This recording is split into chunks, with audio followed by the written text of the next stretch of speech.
ಎಲ್ಲರಿಗೂ ನಮಸ್ಕಾರ.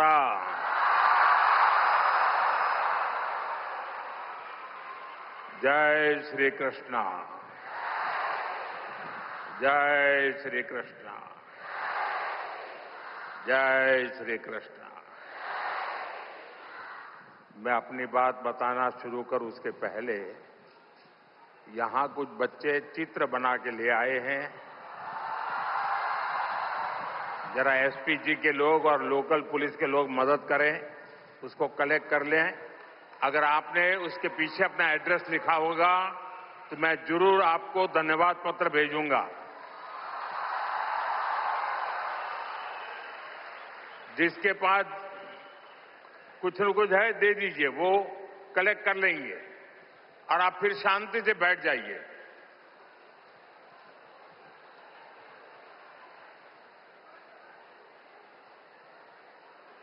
ये बच्चे इतनी मेहनत करते हैं और कभी कभी मैं उनके साथ कभी अन्याय कर देता हूं तो दुख होता है मुझे.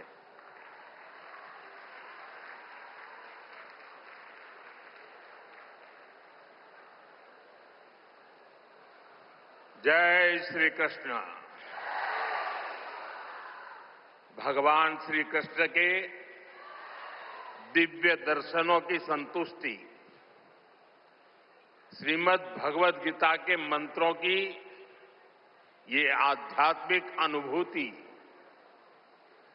और इतने सारे पूज्य संतों, गुरुओं की ये उपस्थिति मेरे लिए परम सौभाग्य है. मेरे लिए ये असंख्य पुण्यों को प्राप्त करने जैसा है. और जो मुझे सम्मान दिया गया, मेरे लिए जो भाव प्रकट किए गए, शायद मुझे इतने आशीर्वाद मिले कि मेरे लिए जो कहा जाता है मैं उससे योग्य बनूं और ज्यादा काम करूं और मुझसे जो अपेक्षाएं हैं उसे मैं पूर्ण करूं. भाइयों बहनों, अभी 3 दिन पहले ही मैं गीता की धरती कुरुक्षेत्र में था. अब आज भगवान श्री कृष्ण के आशीर्वाद और जगतगुरु श्री मध्वाचार्य जी के यश की इस भूमि पर आना मेरे लिए परम संतोष का अवसर है. आज के इस अवसर पर जब 1 लाख लोगों ने एक साथ भगवद गीता के श्लोक पढ़े तो पूरे विश्व के लोगों ने भारत की सहस्त्र वर्षों की दिव्यता का साक्षात दर्शन भी किया है.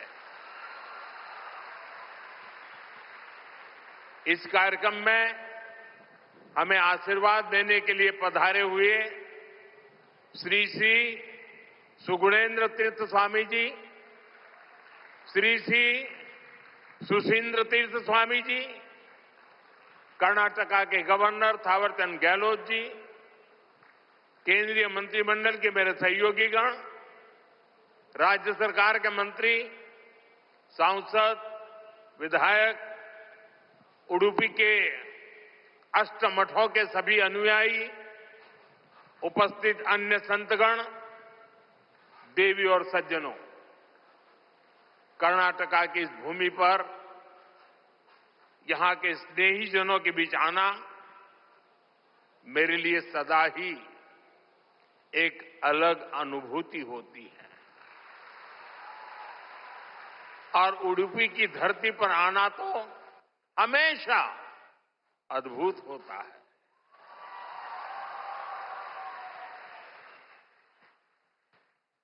मेरा जन्म गुजरात में हुआ और गुजरात और उडुपी के बीच एक गहरा और विशेष संबंध रहा है।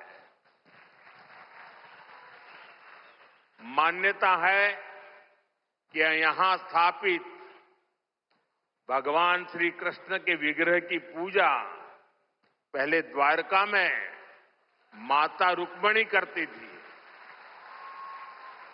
बाद में जगत गुरु श्री मध्वाचार्य जी ने इस प्रतिमा को यहां प्रस्थापित किया।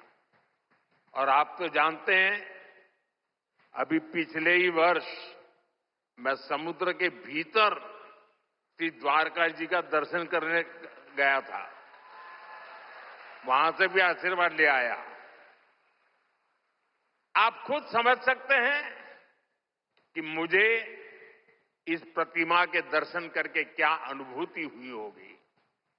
इस दर्शन ने मुझे एक आत्मीय आध्यात्मिक आनंद दिया है।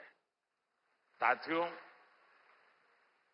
उडुपी आना मेरे लिए एक और वजह से विशेष होता है। उडुपी जनसंघ और भारतीय जनता पार्टी के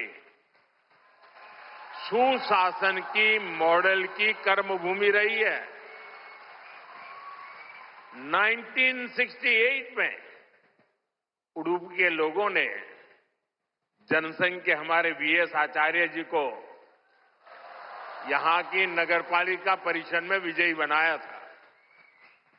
और इसके साथ ही उडुपी ने एक नए गवर्नेंस मॉडल की नींव भी रखी थी।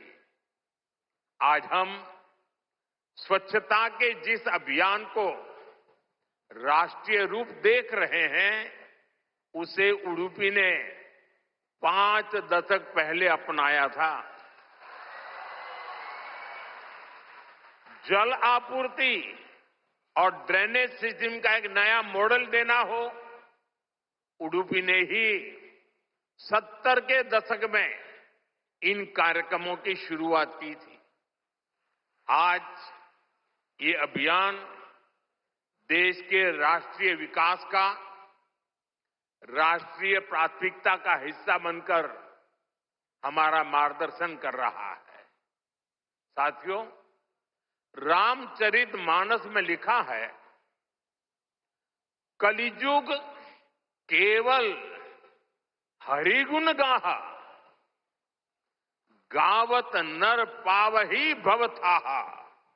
अर्थात कलयुग में केवल भगवत नाम और लीला का कीर्तन ही परम साधन है। उसके गायन कीर्तन से भव सागर से मुक्ति हो जाती है। हमारे समाज में मंत्रों का, गीता के श्लोकों का पाठ तो शताब्दियों से हो रहा है, पर जब 1 लाख कंठ एक स्वर में इन श्लोकों का ऐसा उच्चारण करते हैं, जब इतने सारे लोग गीता जैसे पुण्य ग्रंथ का पाठ करते हैं, जब ऐसे दैवीय शब्द एक स्थान पर एक साथ गूंजते हैं, तो एक ऐसी ऊर्जा निकलती है जो हमारे मन को, हमारे मस्तिष्क को एक नया स्पंदन, एक नई शक्ति देती है।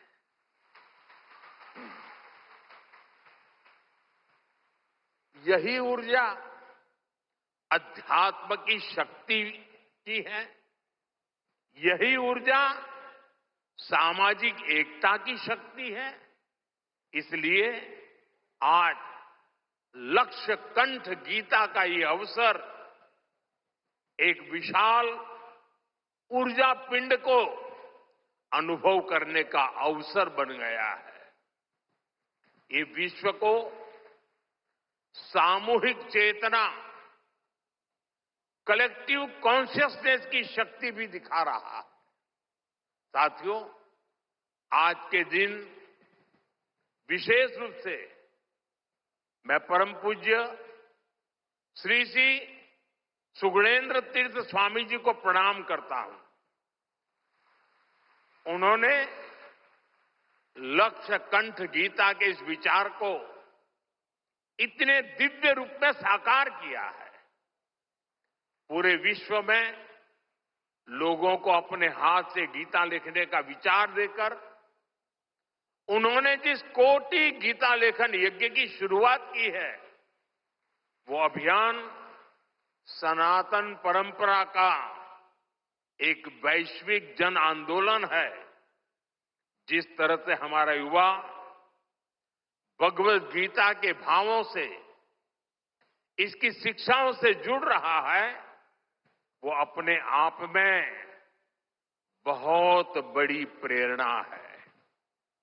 सदियों से भारत में वेदों, उपनिषदों और शास्त्रों के ज्ञान को अगली पीढ़ी तक पहुंचाने की परंपरा रही है और ये कार्यक्रम भी इसी परंपरा का भगवत गीता से अगली पीढ़ी को जोड़ने का एक सार्थक प्रयास बन गया है। साथियों, यहां आने से 3 दिन पहले मैं अयोध्या में भी था। 25 नवंबर को विवाह पंचमी के पावन दिन अयोध्या के राम जन्मभूमि मंदिर में धर्म ध्वजा की स्थापना हुई है।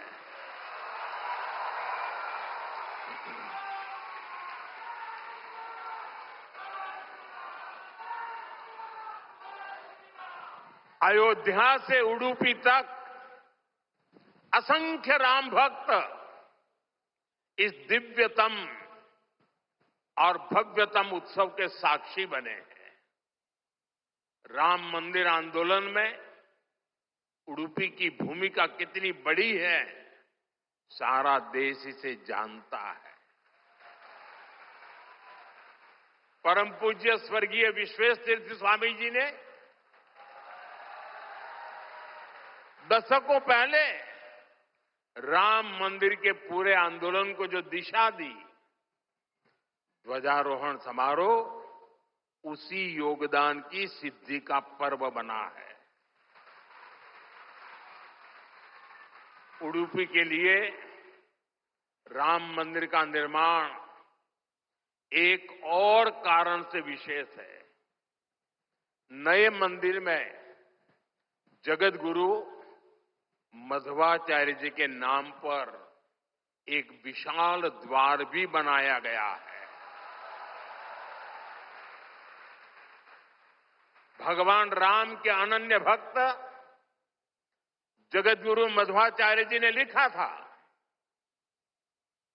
रामाय शाश्वत सुविस्तृत षड्गुणाय सर्वेश्वराय बलवीर्य महारणवाय, अर्थात भगवान श्री राम 6 दिव्य गुणों से विभूषित सर्वेश्वर और अपार शक्ति साहस के सागर है। और इसलिए राम मंदिर परिसर का एक द्वार उनके नाम पर होना उडुपी, कर्नाटका और पूरे देश के लोगों के लिए बहुत गौरव की बात है। साथियों, जगत गुरु श्री मध्वाचार्य जी भारत के द्वैत दर्शन के प्रणेता और वेदांत के प्रकाश स्तंभ है। उनके द्वारा बनाई गई उडुपी के अष्टमठों की व्यवस्था संस्थाओं और नव परंपराओं के निर्माण का मूर्त उदाहरण है। यहां भगवान श्री कृष्ण की भक्ति है, वेदांत का ज्ञान है और हजारों लोगों की अन्न सेवा का संकल्प है। एक तरह से ये स्थान ज्ञान, भक्ति और सेवा का संगम तीर्थ है। साथियों, जिस काल में जगतगुरु मध्वाचार्य जी का जन्म हुआ, उस काल में भारत बहुत सी आंतरिक और बाहर की चुनौतियों से जूझ रहा था। उस काल में उन्होंने भक्ति का वो मार्ग दिखाया जिससे समाज का हर वर्ग, हर मान्यता जुड़ सकते थे। और इसी मार्गदर्शन के कारण आज कई शताब्दियों के बाद भी उनके द्वारा स्थापित मठ प्रतिदिन लाखों लोगों की सेवा का कार्य कर रहे हैं। उनकी प्रेरणा के कारण द्वैत परंपरा में ऐसी कई विभूतियां जन्मी हैं जिन्होंने सदा धर्म, सेवा और समाज निर्माण का काम आगे बढ़ाया। और जन सेवा की ये शाश्वत परंपरा ही उडुपी की सबसे बड़ी धरोहर है। साथियों, जगतगुरु मध्वाचार्य की परंपरा ने ही हरिदास परंपरा को ऊर्जा दी। पुरंदरदास, कनकदास जैसे महापुरुषों ने भक्ति को सरल, सरस और सुगम कन्नड़ा भाषा में जन जन तक पहुंचाया। उनकी ये रचनाएं हर मन तक, गरीब से गरीब वर्ग तक पहुंची और उन्हें धर्म से, सनातन विचारों से जोड़ा। ये रचनाएं आज की पीढ़ी में भी वैसी की वैसी ही है। आज भी हमारे नौजवान सोशल मीडिया की रील्स में श्री पुरंदरदास द्वारा रचित चंद्रचूड़ शिव शंकर पार्वती सुनकर एक अलग भाव में पहुंच जाते हैं। आज भी जब उडुपी में मेरे जैसा कोई भक्त एक छोटी सी खिड़की से भगवान श्री कृष्ण का दर्शन करता है तो उसे कनकदास जी की भक्ति से जुड़ने का अवसर मिलता है। और मैं तो बहुत सौभाग्यशाली हूं, मुझे इसके पहले भी ये सौभाग्य प्राप्त होता रहा है। कनकदास जी को नमन करने का सौभाग्य मिला है। साथियों, भगवान श्री कृष्ण के उपदेश, उनकी शिक्षा हर युग में व्यवहारिक है। गीता के शब्द सिर्फ व्यक्ति ही नहीं, राष्ट्र की नीति को भी दिशा देते हैं। भगवत गीता में श्री कृष्ण ने सर्वभूत हिते रताः ये बात कही है। गीता में ही कहा गया है, लोक संग्रहम एवापि संपश्यन कर्तुम अर्हसि। इन दोनों ही श्लोकों का अर्थ यही है कि हम लोक कल्याण के लिए काम करें। अपने पूरे जीवन में जगतगुरु मध्वाचार्य जी ने इन्हीं भावों को लेकर भारत की एकता को सशक्त किया।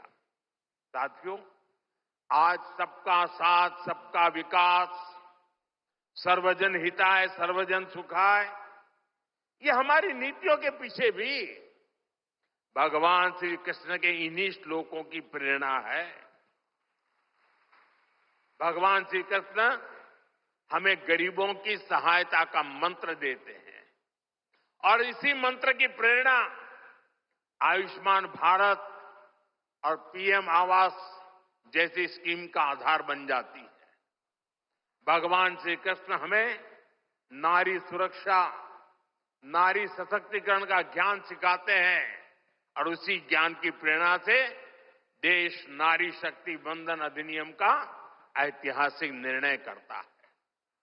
श्री कृष्ण हमें सबके कल्याण की बात सिखाते हैं और यही बात वैक्सीन मैत्री, सोलर अलायंस और वसुधैव कुटुंबकम की हमारी नीतियों का आधार बनती हैं। साथियों, श्री कृष्ण ने गीता का संदेश युद्ध की भूमि पर दिया था और भगवत गीता हमें ये सिखाती है कि शांति और सत्य की स्थापना के लिए अत्याचारियों का अंत भी आवश्यक है।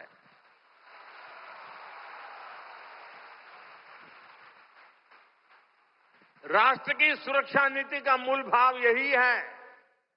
हम वसुधैव कुटुंबकम भी कहते हैं और हम धर्मो रक्षति रक्षितः का मंत्र भी दोहराते हैं।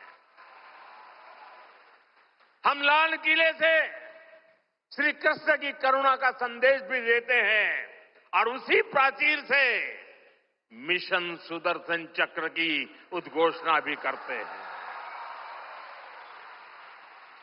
मिशन सुदर्शन चक्र यानी देश के प्रमुख स्थानों की, देश के औद्योगिक और सार्वजनिक क्षेत्रों की सुरक्षा की ऐसी दीवार बनाना जिसे दुश्मन भेद न पाए और अगर दुश्मन दुस्साहस दिखाए तो फिर हमारा सुदर्शन चक्र उसे तबाह कर दे। साथियों, ऑपरेशन सिंदूर की कार्रवाई में भी देश ने हमारा ये संकल्प देखा है। पहलगाम के आतंकी हमले में कई देशवासियों ने अपना जीवन गंवाया। इन पीड़ितों में मेरे कर्नाटका के भाई बहन भी थे। लेकिन पहले जब ऐसे आतंकी हमले होते थे तो सरकारें हाथ पर हाथ रखकर बैठ जाती थी। लेकिन ये नया भारत है, ये न किसी के आगे झुकता है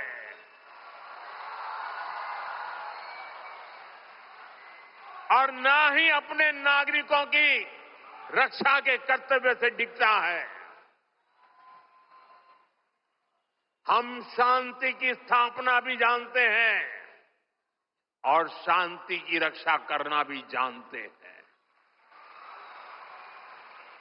साथियों, भगवत गीता हमें कर्तव्यों का, हमारे जीवन संकल्पों का बोध कराती है और इसी प्रेरणा से मैं आज आप सभी से कुछ संकल्पों का आग्रह भी करूंगा।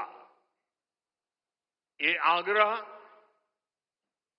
9 संकल्प की तरह है जो हमारे वर्तमान और भविष्य के लिए बहुत आवश्यक है। संत समाज जब इन आग्रहों पर अपना आशीर्वाद दे देगा तो इन्हें जन जन तक पहुंचने से कोई रोक नहीं पाएगा। साथियों, हमारा पहला संकल्प होना चाहिए कि हमें जल संरक्षण करना है, पानी बचाना है, नदियों को बचाना है। हमारा दूसरा संकल्प होना चाहिए कि हम पेड़ लगाएंगे। देश भर में एक पेड़ मां के नाम अभियान को गति मिल रही है। इस अभियान के साथ अगर सभी मठों का सामर्थ्य जुड़ जाएगा तो इसका प्रभाव और व्यापक होगा।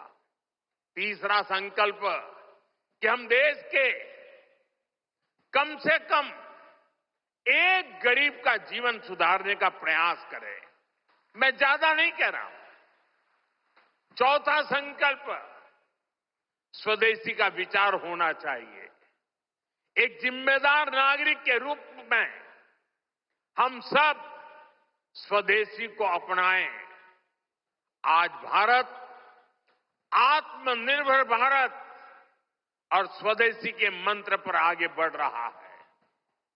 हमारी अर्थव्यवस्था, हमारे उद्योग, हमारी टेक्नोलॉजी सब अपने पैरों पर मजबूती से खड़े हो रहे हैं। इसलिए हमें जोर शोर से कहना है, vocal for local, vocal for vocal, vocal. साथियों, पांचवें संकल्प के रूप में हमें नेचुरल फार्मिंग को बढ़ावा देना है। हमारा छठा संकल्प होना चाहिए कि हम हेल्थी लाइफस्टाइल को अपनाएंगे, मिलेट्स अपनाएंगे और खाने में तेल की मात्रा कम करेंगे। हमारा सातवां संकल्प ये हो कि हम योग को अपनाएं, इसे जीवन का हिस्सा बनाएं। आठवां संकल्प, मैन्युस्क्रिप्ट्स, पांडुलिपियों के संरक्षण में सहयोग करें। हमारे देश का बहुत सा पुरातन ज्ञान पांडुलिपियों में छिपा हुआ है। इस ज्ञान को संरक्षित करने के लिए केंद्र सरकार ज्ञान भारतम मिशन पर काम कर रही है। आपका सहयोग इस अमूल्य धरोहर को बचाने में मदद करेगा। साथियों, आप नौवां संकल्प लें कि हम कम से कम देश के 25 ऐसे स्थानों का दर्शन करेंगे जो हमारी विरासत से जुड़े हैं। जैसे मैं आपको कुछ सुझाव देता हूं, 3-4 दिन पहले कुरुक्षेत्र में महाभारत अनुभव केंद्र की शुरुआत हुई है। मेरा आग्रह है कि आप इस केंद्र में जाकर भगवान श्री कृष्ण का जीवन दर्शन देखें। गुजरात में हर साल भगवान श्री कृष्ण और मां रुक्मणी के विवाह को समर्पित माधोपुर मेला भी लगता है। देश के कोने कोने से और खास करके नॉर्थ ईस्ट से बहुत से लोग इस मेले में खास तौर पर पहुंचते हैं। आप भी अगले साल इसमें जाने का प्रयास जरूर करिएगा। साथियों, भगवान श्री कृष्ण का पूरा जीवन, गीता का हर अध्याय कर्म, कर्तव्य और कल्याण का संदेश देता है। हम भारतीयों के लिए 2047 का काल सिर्फ अमृत काल ही नहीं, विकसित भारत के निर्माण का एक कर्तव्य काल भी है। देश के हर नागरिक की, हर भारतवासी की अपनी एक जिम्मेदारी है। हर व्यक्ति का, हर संस्थान का अपना एक कर्तव्य है और इन कर्तव्यों की पूर्णता में कर्नाटका के परिश्रमी लोगों की भूमिका बहुत बड़ी है। हमारा हर प्रयास देश के लिए होना चाहिए। कर्तव्य की इसी भावना पर चलते हुए विकसित कर्नाटका, विकसित भारत का स्वप्न भी साकार होगा। इसी कामना के साथ उडुपी की धरती से निकली ऊर्जा विकसित भारत के इस संकल्प में हमारा मार्गदर्शन करती रहे। एक बार फिर इस पवित्र आयोजन से जुड़े हर सहभागी को मेरी ढेर सारी शुभकामनाएं और सबको जय श्री कृष्ण, जय श्री कृष्ण, जय श्री कृष्ण।